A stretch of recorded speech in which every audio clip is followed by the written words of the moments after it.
రేమాల్ తుఫాను తీవ్ర తుఫానుగా మారనుంది. ఈ రోజు అర్ధరాత్రి సాగర్ ద్వీపం కేపుపర మధ్య తీరం దాటనున్నట్టుగా వాతావరణ శాఖ అధికారులు చెబుతున్నారు. తీరం దాటే సమయంలో 110 నుంచి 120 కిలోమీటర్ల వేగంతో బలమైన గాలులు వీచే అవకాశం ఉందంటున్నారు. మరోవైపు బంగాళాఖాతంలో నైరుతి రుతుపవనాలు విస్తరిస్తున్నాయి. ఈ నెల 31లోగా కేరళ తీరాన్ని తాకనున్నాయి. 2 రోజుల్లో కోస్తా, రాయలసీమ జిల్లాల్లో తేలికపాటి నుంచి మోస్తారు వర్షాలు కురిసే అవకాశం ఉందని వాతావరణ శాఖ అధికారులు చెప్పారు.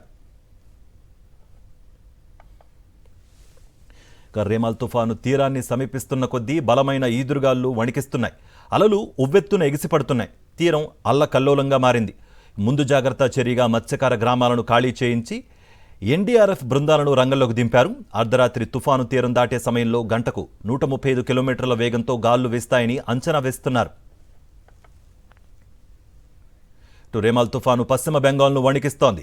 దీని ప్రభావంతో కోల్కతా సహా తీర ప్రాంతాల్లో శనివారం రాత్రి నుంచి ఏకధాటిగా వర్షాలు, భారీ నుంచి అతి భారీ వర్షాలు కూడా కురుస్తున్నాయి. అటు ఒడిశాలోనూ అతి భారీ వర్షాలు పడుతున్నాయి. రేపు, ఎల్లుండి ఈశాన్య భారతదేశంలోని కొన్ని ప్రాంతాల్లో భారీ వర్షాలు కురిసే అవకాశం ఉందని వాతావరణ శాఖ హెచ్చరికలు జారీ చేసింది.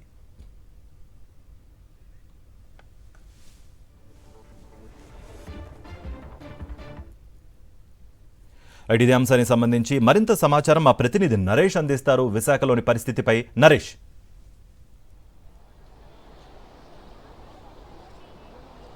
కార్తిక్, రేమాల్ తుఫాన్ ప్రభావం మనకి ఇప్పటి నుంచే ప్రభావం చూపిస్తుంది. ముఖ్యంగా ఈరోజు రాత్రి అర్ధరాత్రి నుంచి కూడా ఈ తుఫాన్ ప్రభావం అందరూ అన్ని చోట్ల కూడా చూపిస్తుందని అధికారులు చెప్పినప్పటికీ ఈరోజు మధ్యాహ్నం నుంచి కూడా ఈదురుగాలు భారీ ఎత్తున కూడా విశాఖపట్నం, అదేవిధంగా విశాఖపట్నం చుట్టుపక్కల ప్రాంతాల్లో కూడా భారీ ఎత్తున కనిపిస్తున్నాయి. మనం ప్రస్తుతం విశాఖపట్నంలోని బీచ్ పరిసర ప్రాంతాల్లో ఉన్నాము.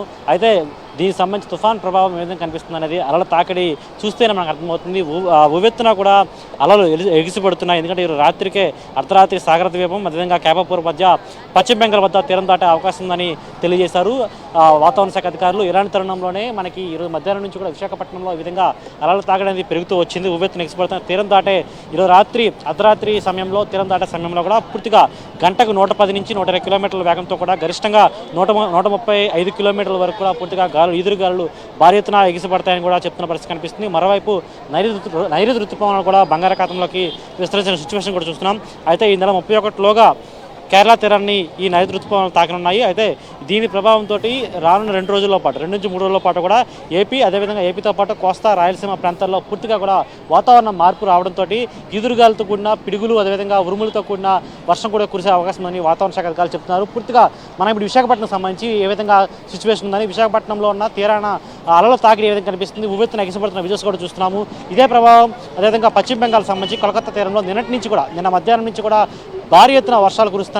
అదే ప్రభావాన్ని మనకి మరో 2 రోజుల పాటు కూడా కొనసాగించినట్లయితే ఈ మరో 2 రోజుల్లో ఉత్తరాంధ్ర, అదేవిధంగా రాయలసీమ ప్రాంతాల్లో కూడా ఉరుములు పిడుగులతో కూడిన వర్షం కూడా కురిసే అవకాశం ఉందని చెప్తున్నారు అధికారులు. పూర్తిగా దీనికి సంబంధించి ఎందుకంటే 2 రోజుల తర్వాత మొత్తంగా వాతావరణం మారిపోయిన తర్వాత ఆ తర్వాత మళ్ళీ పొడిగా మారే అవకాశం కూడా వాతావరణ శాఖ అధికారులు చెప్తున్నారు. దీన్ని బట్టి అధికారులు అప్రమత్తంగా ఉండాలి, అదేవిధంగా ప్రజలు కూడా అప్రమత్తంగా ఉండాలి. ఈదురుగాలులు కురిసే అవకాశం ఉంది. ఈరోజు అర్ధరాత్రి నుంచి భారీ ఎత్తున 110 నుంచి 120 కిలోమీటర్ల వరకు, గరిష్టంగా 135 కిలోమీటర్ల వరకు కూడా ఈదురుగాలులు ఉండడంతో అందరూ కూడా చాలా రెస్పాన్సిబుల్గా ఉండాలి. అదేవిధంగా రెస్క్యూ ఆపరేషన్స్ ఏమైనా కావాలన్న అధికారులు అప్రమత్తంగా ఉండాలని కూడా అధికారులు చెప్తున్న సిచ్యువేషన్ అయితే చూస్తున్నాం. కార్తీక్. రైట్ నరేష్. రేమాల్ తుఫాను ప్రభావంతో కేరళలో అతి భారీ వర్షాలు పడుతున్నాయి. తుఫాను నేపథ్యంలో 7 జిల్లాలకు యెల్లో అలర్ట్ జారీ చేశారు. ఈదురుగాళ్లతో కూడిన భారీ వర్షాల కారణంగా కేరళలో ఇప్పటి వరకు 11 మంది చనిపోయారు. కొండ చర్యలు విరిగిపడే అవకాశమున్న నేపథ్యంలో అప్రమత్తంగా ఉండాలని అధికారులు హెచ్చరికలు జారీ చేశారు. లోతట్టు ప్రాంత ప్రజలను సురక్షిత ప్రాంతాలకు తరలిస్తున్నారు.